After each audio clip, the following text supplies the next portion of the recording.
To je ťažká otázka. Lebo ja neviem, že tých kníh bolo možno, že dosť veľa.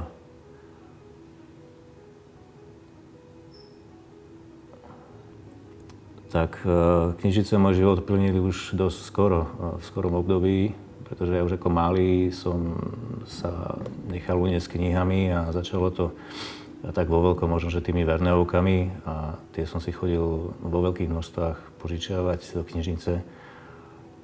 A tým pádom som tam trávil dosť veľa času.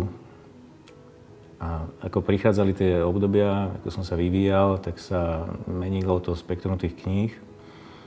A tak nejak som sa spolu s tými knihami vlastne vyvíjal aj ja.